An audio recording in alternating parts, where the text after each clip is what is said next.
নরেন্দ্র মোদী ইউরোপে পৌঁছে কার্যত ইউরোপিয়ানদের মুখের ওপর এমন একটি কথা বলে দিয়েছেন যেটা শুনে অনেকের মুখের রং উড়ে গেছে। আর এখানেই আমি বলতে চাই যে ভারত যেটা করছে সেটাকে অনেকেই এখনো ঠিকভাবে বুঝতেই পারেনি। মোদীজি আসলে ইউরোপে বসে ভারতীয় ডায়াসপোরাকে একটি জিনিস বুঝিয়ে দিলেন, এই ডিস্টার্বড ওয়ার্ল্ডে কিভাবে টাকা বাঁচাতে হয়, কিভাবে ওয়েলথ মাল্টিপ্লাই করতে হয়, আর কিভাবে ওয়েস্টার্ন ডিকেটসদের পুরনো দাদাগিরিকে শেষ করতে হয়। আর সব থেকে বড় কথা, তিনি এমন জায়গায় দাঁড়িয়ে এই কথা বলেছেন যেখানে সাধারণত কেউ সত্যিটা মুখের ওপর বলে না, কারণ ওয়েস্টার্ন দেশগুলি সবসময় নিজেদেরকে সভ্যতার রক্ষক বলে দেখায়। কিন্তু আমি অনেক আগেই বলেছি, এদের আসল খেলা হচ্ছে পুরো পৃথিবীকে ক্রাইসিসের মধ্যে ফেলে নিজেদের ডমিনেন্সকে বাঁচিয়ে রাখা, আর মোদী কার্যত সেটাই এক্সপোজ করে দিয়েছেন। তিনি পরিষ্কার বুঝিয়ে দিয়েছেন, আমি তোমাদের গেম বুঝে গেছি আর আমি জানি যে কিভাবে এই গেম জিততে হয়। এখন আপনারা একটা জিনিস খেয়াল করুন, পুরো পৃথিবীর বড় বড় নেতা আজ নিজেদের বাঁচানোর জন্য ব্যস্ত। কেউ ইকোনমি বাঁচাচ্ছে, কেউ অয়েল ক্রাইসিস সামলাচ্ছে, আর কেউ আবার ইনফ্লেশন লুকাতে ব্যস্ত। কিন্তু এখানে ভারত উল্টে এই ক্যাওসের মধ্যেই নিজের পজিশনকে আরো শক্ত করছে।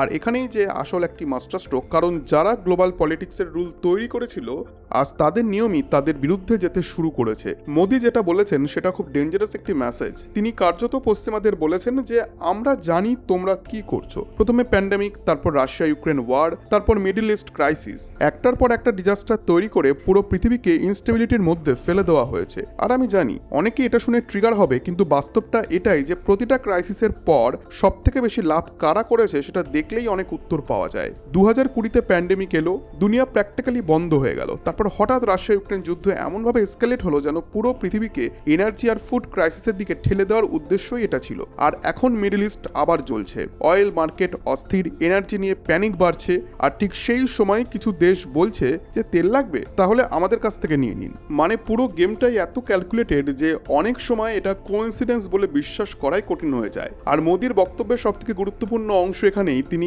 ইনডাইরেক্টলি বুঝিয়ে দিয়েছেন যে এই ক্যাওস এত তাড়াতাড়ি থামবে না। আগামী কয়েক বছর ধরে একটার পর একটা ক্রাইসিস তৈরি হবে, ইকোনমিক প্রেশার, এনার্জি প্রেশার আর গ্লোবাল কনফ্লিক্ট সব চলতেই থাকবে। কারণ যত বেশি প্যানিক তৈরি হবে তত বেশি সাধারণ মানুষ ফিনান্সিয়ালি উইক হবে, আর এই জিনিসটাকে সুযোগ হিসেবে কাজে লাগিয়ে বড় শক্তিগুলি নিজেদের কন্ট্রোল আরো বাড়াবে। একটু ঠান্ডা মাথায় বুঝুন বিষয়টা। মোদীজি এই বক্তব্যটা কোনো লোকাল সভায় দেননি, তিনি ইউরোপে বসে সরাসরি ভারতীয় ডায়াসপোরার সামনে এই কথাগুলি বলেছেন। আর টাইমিংটা দেখুন, একদিকে পাঁচটা দেশের সঙ্গে হাই লেভেল ডিপ্লোম্যাটিক মিশন চলছে, ইউএই, নেদারল্যান্ড, সুইডেন, নরওয়ে, আর শেষে ইতালি। মানে এটা শুধু একটি ফরেন ট্যুর ছিল না, এটা প্র্যাকটিক্যালি ভবিষ্যতের গ্লোবাল পাওয়ার অ্যালাইনমেন্ট সেট করার চেষ্টা হচ্ছিল। আর যেটা আমি বারবার বলি, যখন বড় দেশগুলি পাবলিকলি হাসি মুখে হ্যান্ডশেক করে তখন ব্যাকস্টেজে সার্ভাইভালের খেলা চলে। মোদীজি খুব পরিষ্কার বুঝে গেছেন সামনে কি আসছে। তিনি ইনডাইরেক্টলি ওয়ার্নিং দিয়েছেন, এই তিনটে ক্রাইসিস এখানেই শেষ হচ্ছে না। প্যান্ডেমিক, ওয়ার, এনার্জি ক্রাইসিস, এগুলি এখন নতুন নর্মাল হয়ে গেছে। কারণ ওয়েস্ট নিজেই এখন এই ম্যাসিভ প্রেশারের মধ্যে আছে, ডেট বাড়ছে, ইনফ্লেশন নিয়ন্ত্রণে নেই, ইকোনমি দুর্বল হচ্ছে। আর যখন বড় শক্তিগুলি নিজেরাই ক্রাইসিসে পড়ে তখন তারা পুরো পৃথিবীকে ইনস্টেবিলিটির মধ্যে ঠেলে দেয় নিজেদের ডমিনেন্স বাঁচানোর জন্য।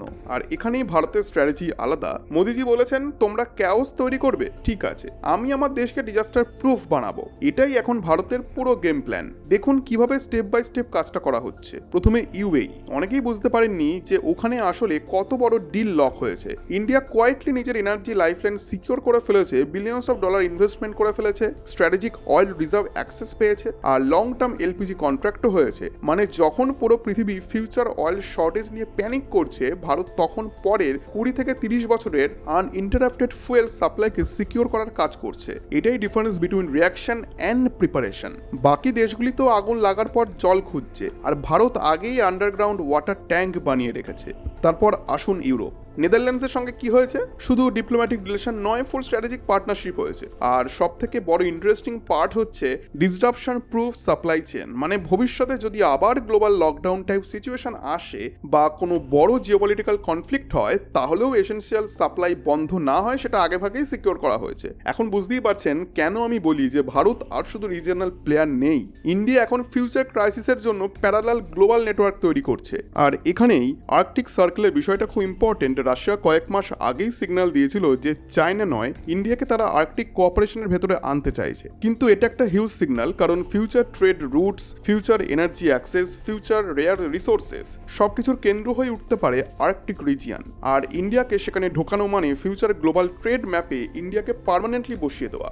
এখন অসলো সামিটে মোদির যাওয়াটার আসল কারণটা বুঝুন। Green energy, new trade roots, semiconductor deals, AI partnership, defence agreements, pipeline connectivity from Europe to India, মানে ইন্ডিয়া সাইমালটেনাসলি মাল্টিপল ফিউচার সেক্টরসকে সিকিউর করছে। এটা একটি স্মার্ট জিওপলিটিক্স, কারণ যারা শুধু প্রেজেন্ট নিয়ে ভাবে তারা সার্ভাইভ করে, কিন্তু যারা ফিউচার নিয়ে ভাবে তারা ডমিনেট করে। আর আমি পরিষ্কার বলছি, ইন্ডিয়া এখন এক্স্যাক্টলি সেই কাজটাই করছে। আমরা র্যান্ডম গ্যাম্বল খেলছি না, আমরা ম্যাথামেটিক্স বুঝে মুভ করছি। কে কোথায় ক্রাইসিস তৈরি করবে, কোথায় মার্কেট ক্র্যাশ হবে, কোথায় এনার্জি শক আসবে, এসব হিসাব করে ইন্ডিয়া নিজের পজিশনিং করছে এখন। এবার স্টক মার্কেটের কথায় আসি। অনেকে ভাবছে যে মার্কেট এবার ক্র্যাশ হলে সব শেষ, কিন্তু আসল গেমটা তো ক্র্যাশ করার পরেই শুরু হয়। বড় বড় $1 ট্রিলিয়ন প্লেয়ার্স কি করে জানেন? প্রথমে প্যানিক ক্রিয়েট করে, তারপর সাধারণ মানুষকে ভয় দেখিয়ে মার্কেট থেকে বের করে দেয়, তারপর নিজেরা নিচে থেকে অ্যাসেট তুলে নেয়, আর মার্কেট রিকভার করলেই ম্যাসিভ প্রফিট নিয়ে বেরিয়ে যায়। এটাই মানি গেম। 2020-তে প্যান্ডেমিক এলো, সাপ্লাই চেইন ওভারনাইট কোলাপস করলো, তারপর সেন্ট্রাল ব্যাংকস কি করলো জানেন? ট্রিলিয়নস অফ ডলার্স প্রিন্ট করলো। ইতিহাসে এত টাকা এভাবে সিস্টেমে ঢোকানো প্র্যাকটিক্যালি আনহার্ড। তারপর 2022 রাশিয়া ইউক্রেন ওয়ার শুরু, এনার্জি প্রাইস এক্সপ্লোড করলো, ইউরোপ প্র্যাকটিক্যালি প্রেসার কুকার হয়ে গেল। কিন্তু লাভ কারা করলো? যাদের হাতে অয়েল, যাদের হাতে ডলার পাওয়ার, তারাই। তারপর fertilizer crisis, food inflation, poor কান্ট্রিজে খাদ্যের সমস্যা, আর এখন মিডল ইস্ট আবার জ্বলছে। হরমোজ চোখ হওয়ার কথা উঠছে, অয়েল প্রাইসেস 3 গুণ পর্যন্ত উঠে যাচ্ছে। আর ঠিক সেই সময় আবার কিছু শক্তি ম্যাসিভ প্রফিট করছে। কোইন্সিডেন্স এটা? আমি এটা আপনাদের ওপরেই ছেড়ে দিলাম। অনেকেই ভাবছেন যে এটা আলাদা আলাদা ঘটনা, কিন্তু আমি বলতে চাই এগুলি আইসোলেটেড ঘটনা নয়, এগুলি একটা চেন। প্যান্ডেমিক, তারপর ইউক্রেন ওয়ার, তারপর crisis, back to back massive crisis. আর আমি যেটা অনেকদিন ধরেই বলে আসছি যে ওয়েস্ট ইতিহাস জুড়েই একটা ফর্মুলাকে ফলো করছে। যখনই অন্য কোনো দেশ খুব দ্রুত উঠে আসতে শুরু করে, যখনই নতুন ইকোনমিক গ্লোবাল ইনফ্লুয়েন্স পেতে শুরু করে, ঠিক তখনই কোনো না কোনো ক্রাইসিস তৈরি হয়। কারণ ওরা চায় না যে নতুন কোনো পাওয়ার সেন্টার তৈরি হোক। 10 বছর ধরে একটা দেশ পরিশ্রম করলো, ইকোনমি বিল্ড করলো, ইনফ্রাস্ট্রাকচার বানালো, পভার্টি কমালো, তারপর হঠাৎ একটা প্যান্ডেমিক এসে সব থামিয়ে দিল। তারপর দেশগুলি রিকভার করতে শুরু করলো, তারপর ওয়ার, তারপর এনার্জি শক, তারপর ইনফ্লেশন। মানে আপনি উঠতেই শুরু করলেন, কিন্তু তারপর আপনাকে আপনার পা টেনে ধরার চেষ্টা হতে লাগলো যাতে আপনি আবার উঠতে না পারেন। আর সব থেকে ভয়ঙ্কর ব্যাপারটা কি জানেন? এই ক্রাইসিসগুলিতে সাধারণ মানুষ গরিব হয় আর বড় শক্তিগুলি আরো ধনী হয়। এটাই ব্রুটাল রিয়ালিটি। বিলিয়নস অফ মানুষ প্রভার্টিতে চলে যায়, কোম্পানি কোলাপস করে, সেভিংস শেষ হয়ে যায়, আর গ্লোবাল ফিনান্সিয়াল এম্পায়ার্স আরো পাওয়ারফুল হয়ে ওঠে। আমি জানি কথাগুলি হার্শ শোনাচ্ছে, কিন্তু 2020 পর থেকে নিজের জীবনটার দিকে তাকালেই প্যাটার্নটা দেখতে পাবেন। প্যান্ডেমিকের সময় কি হয়েছিল? জব গেল, লোকজন ঘরে বসে গেল, ব্যাংক সেভিংস সব জলে গেল, কোম্পানিগুলি নিজেদের রিজার্ভ খেয়ে সার্ভাইভ করলো। মানে সিস্টেমটা এমনভাবে প্রেশার ক্রিয়েট করলো যাতে সাধারণ মানুষের হাতে থাকা রিজার্ভ মানি শেষ হয়ে যায়। তারপর দ্বিতীয় ধাক্কা, Russia Ukraine war, energy price explode করলো, ফুড প্রাইসেস বাড়লো, ফার্টিলাইজার ক্রাইসিস এলো। মানে মানুষ যখন প্যান্ডেমিক থেকে রিকভার করার চেষ্টা করছে, তখন আবার নতুন করে প্রেশার। তারপর তৃতীয় ধাক্কা, মিডল ইস্ট, ইরান টেনশন আর অয়েল ক্রাইসিস। এখন মানুষ মেন্টালি এক্সস্টেড হয়ে যাচ্ছে, অনেকে বুঝতেই পারছেন না যে নিজেদের ফিনান্সিয়ালি প্রোটেক্ট করবে কিভাবে। আর একটি হিডেন গেম আছে, কারণ যখন মানুষ কনফিউজড আর ডেসপারেট হয়ে পড়ে, তখন কন্ট্রোল করা সব থেকে সহজ হয়। আজ IMF পর্যন্ত ওয়ার্নিং দিচ্ছে গ্লোবাল গ্রোথ নিচে নামবে, আর এর অফিসিয়াল কারণ দেওয়া হচ্ছে ইরান ওয়ার। কিন্তু আমি বলছি এটা শুধু ইরান নয়, এটা মাল্টিপল ইঞ্জিনিয়ার্ড ক্রাইসিসের কম্বাইন্ড এফেক্ট। একটার পর একটা শক দিয়ে পুরো পৃথিবীকে উইক করা হচ্ছে। মেজর ইকোনমিক্স শ্রিঙ্ক করছে, ফুড শর্টেজ বাড়ছে, পভার্টি বাড়ছে। আর ঠিক সেই সময় কিছু শক্তি বলছে ফার্টিলাইজার লাগবে, আমাদের থেকে নিন, অয়েল লাগবে, আমাদের থেকে নিন, ফুড লাগবে, আমাদের সিস্টেম ফলো করুন। মানে পুরো পৃথিবীকে ডিপেন্ডেন্সির মধ্যে আনার চেষ্টা চলছে। এটাই পাওয়ার। আপনাকে বন্দুক দিয়ে কন্ট্রোল করার দরকার নেই। আপনার ফুড, ফুয়েল, ফার্টিলাইজার, এনার্জি সবকিছু যদি অন্যের হাতে থাকে, তাহলেই কমপ্লিট কন্ট্রোল। আর এখানেই ইন্ডিয়ার রেজিস্ট্যান্স শুরু। আমি একটা জিনিস লক্ষ্য করেছি, ইন্ডিয়া বারবার না বলছে। জেনেটিক্যালি মডিফাইড গ্রেইন, তাকে তারা না বলেছে। প্রেশার দিয়ে অয়েল বাইং বন্ধ করতে বলা হলো, সেখানেও না। রাশিয়া থেকে অয়েল কিনো না, এটাও বলা হলো। আর ইন্ডিয়া কি করলো? উল্টে ডিসকাউন্টে ম্যাসিভ পরিমাণ রাশিয়ান অয়েল কিনলো। আর ওয়েস্ট এখানে শকড।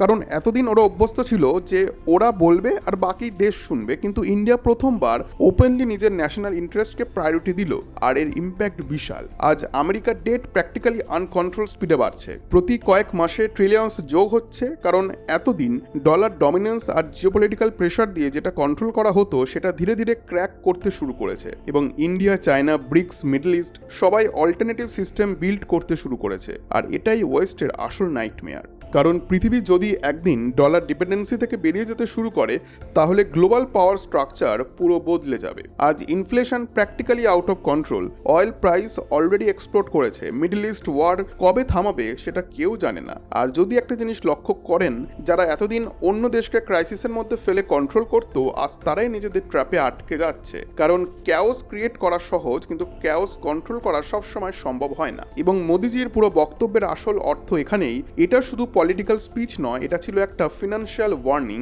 একটা সার্ভাইভাল ম্যানুয়াল। কারণ উনি বেসিক্যালি একটা কথাই বলেছেন, যখন পুরো পৃথিবী প্যানিক করে তখন স্মার্ট মানুষ প্যানিক না করে পজিশন নেয়। এটাই ওয়েলথ কন্ট্রোল বা ক্রিয়েশনের আসল রুল। আচ্ছা, এবার আরেকটা কথা শুনুন। কোভিডের সময় কি হয়েছিল মনে আছে? রিয়েল এস্টেট মার্কেট ক্র্যাশ করেছিল, অনেকে ভয় অ্যাসেট সেল করে দিয়েছিল, লোকজন ভাবছিল যে সব শেষ। কিন্তু যারা গেম বুঝতো তারা তখন কোয়াইটলি বাই করছিল, কারণ স্মার্ট মানি সবসময় প্যানিকের সময় মুভ করে।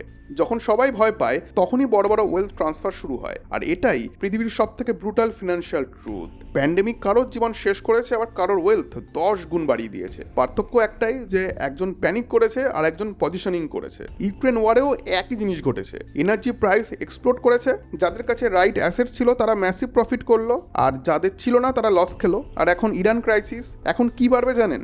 গোল্ড, সিলভার, ডিফেন্স ইনফ্রাস্ট্রাকচার, এইগুলি। কারণ পৃথিবী যখন আনস্টেবল হয় তখন হার্ড অ্যাসেটের ভ্যালু এক্সপোর্ট করতে শুরু করে। আর ইন্ডিয়া কি করছে?